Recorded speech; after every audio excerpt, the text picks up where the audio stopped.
Hello everybody, welcome to the Wonky Angle, where I talk about electronic music, both new and old, and today I'm talking about album number 7 from Squarepusher. Do you know Squarepusher?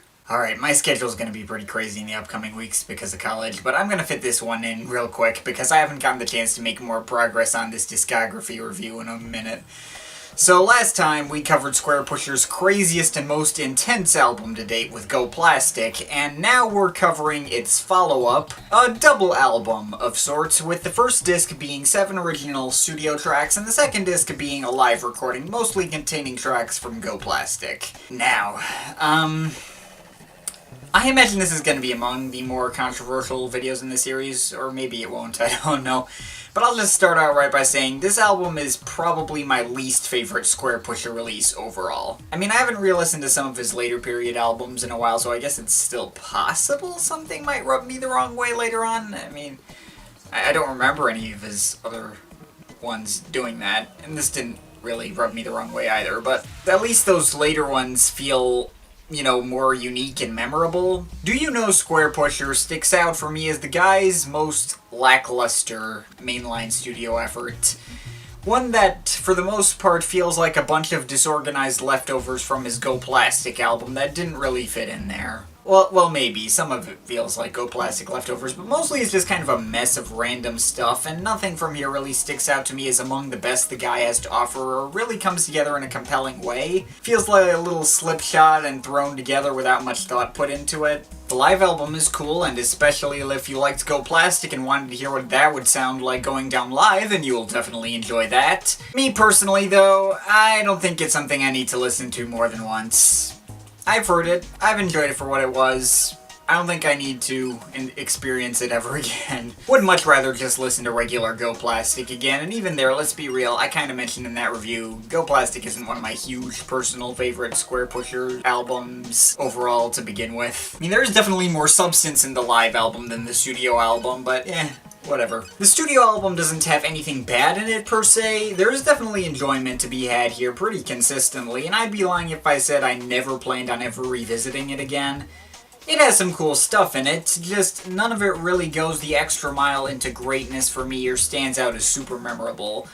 You know, none of it is super likely to make the top 10 list. And there's not very much of it either. The studio album's really short, only 7 tracks. But whatever, I guess I'll go down track by track. The best track on here, I think basically everyone seems to agree, is the title track, Do You Know Squarepusher. Interesting progressions, the inclusion of his heavily modulated and edited voice helps make it stand out. Squarepusher. Even if him saying Squarepusher is your fucking daddy, which reminds me a little of a certain Aphex Twin track. I feel that is like, what, the 3rd time now that I've mentioned Come to Daddy in my series on Squarepusher. I guess Dinkinson must have more interest in the word daddy than RDJ does.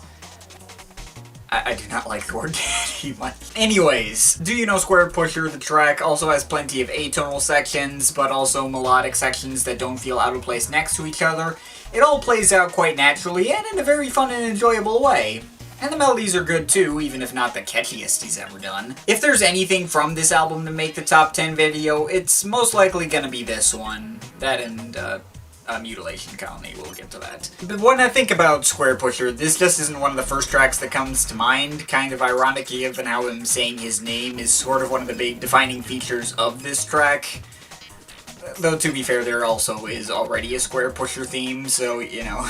The other big standouts from this album are Anstromm-Feck 4, which is the track most easily fitting among the Go Plastic lineup. I do actually really like the buzzing bass line from this track, among the most memorable moments on this album. Though something about it feels like it was rehashed from elsewhere. May sound somewhere in between the title track from here and Boneville Occident from Go Plastic, but whatever. It doesn't matter. It's a good bass line. And the last track that sticks out to me as a major highlight is Mutilation Colony. It's the longest track on here at over 10 minutes, and it's mostly this kind of Pink Floyd, Saucerful of Secrets or Ummagumma style dark ambient exploration. There's certainly no lack of interesting substance in there, from the haunting organ-like synths in the beginning to the other random, whacked-out experimental stuff later on.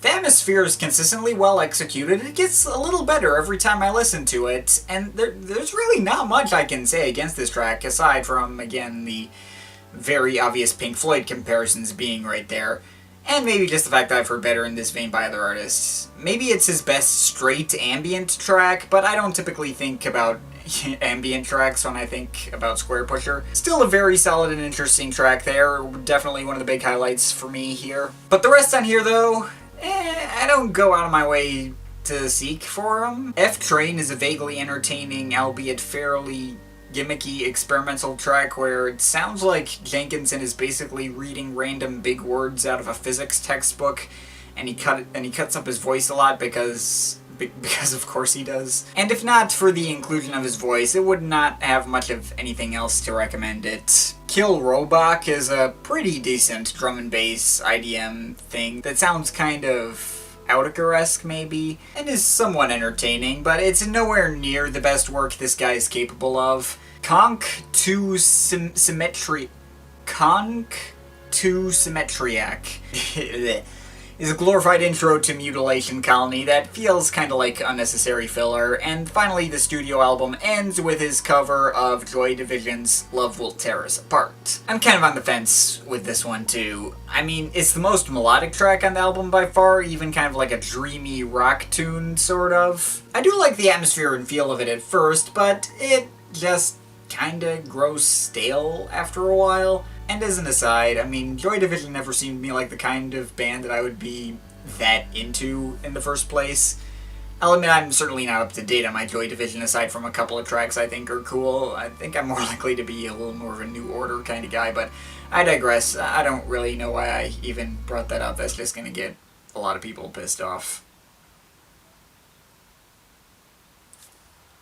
Point is, this version of Love Will Tear Us Apart, it's okay, worth a listen every once in a while, but again, far from the best that Squarepusher has shown himself to be capable of. And that's basically all I have to say on the topic of this album. Overall, I don't think Do You Know Squarepusher is particularly worth going out of your way for, unless you're a completionist for the guy. Again, there's nothing bad on here, there's at least something to enjoy out of every track, but there's nothing super outstanding on here either. I don't feel like he was pushing the envelope in any way here. I mean, there is definitely stuff to enjoy here, as I said. I mean, certain tracks on here definitely get a lot of love from Squarepusher fans. But I don't really often see that much love for Do You Know Squarepusher, the album as a whole. But whatever. I mean, personally, I just don't find myself coming back to this one as often as their other ones. Do You Know Squarepusher, it's good, but I think we can all agree the man has much better music in him than this. I think overall I'm feeling, let's say 6.7 out of 10. But of course it's just my opinion, you can feel free to disagree with it, but I'd like to hear your thoughts, so leave the comments in the comment thing down there. But yeah, that's pretty much it, so that's all for today, see you next time.